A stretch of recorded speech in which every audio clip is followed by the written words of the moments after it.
Hi, I'm Naquib Azlan, a professional sim racer and a driver for Toyota Gazoo Racing Malaysia.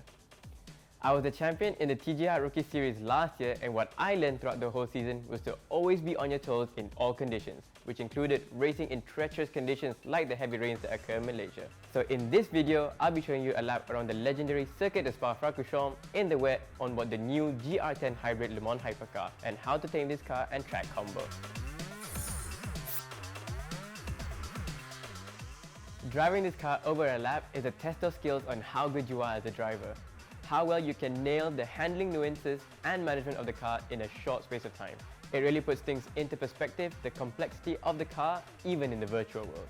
The GR10, much like its Le Mans winning predecessor, the TSO50, is all about constantly gauging the grip in the tyres as well as keeping the balance to a T. There are constant changes to the way we drive it in every single corner. The GR10 is an all-wheel drive and has a hybrid system that gives the car a combined total of 939 horsepower, with most of the power going to the rear wheels, while the front wheels are driven by an electric motor, making the car quite a handful to manage. Thankfully, just like its predecessor in GD Sport, the GR10's battery deployment is automatic when on the accelerator, with the brake bias being what's needed to help control the harvesting of the energy under braking.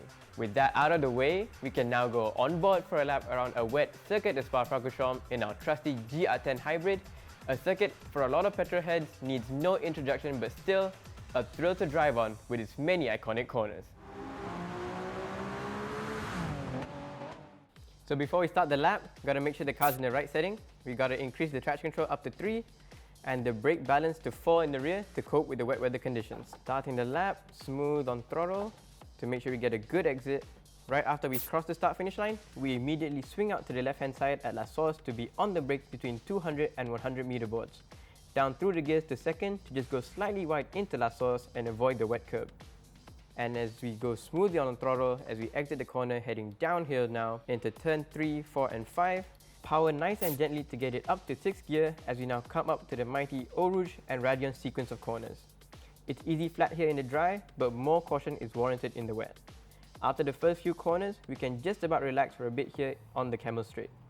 Expect to see a lot of drivers disappear in the spray as the rooster tails are kicked up. Approaching Les Combes, where the old circuit deviates to the left. Heading into Les Combes now, spot the braking zone at about 200 meters since it's wet, 3rd gear and try to link all the corners together in a single sequence as the car flows through with gentle throttle inputs even with traction control at 3. Heading into turn 10 Brussels now, downhill braking so it's a bit more tricky especially in the wet, so we brake slightly earlier than the normal braking point and coast the car gently through here in 2nd gear. Then it's a short squirt of the throttle before having to coast again at turn 11 or the Jackie X corner, where it's advisable to stay off the AstroTurf on the outside as that would cause a spin. Heading into turn 12 Puhon now, fast corner in the dry but in the wet, gotta take it with the extra caution, brake bias already at 4 to be as close to rearward to help with the balance in the wet. Brake early and then let the car flow into the turn, avoiding the AstroTurf and slippery paint on the outside.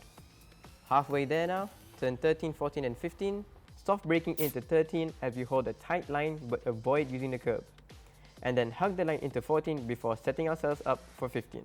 Exiting 15 and avoiding the AstroTurf again on the outside to open up the corner at Stavelo as we now enter where the old circuit and current circuit meet. And now we head full throttle into Blanchimont.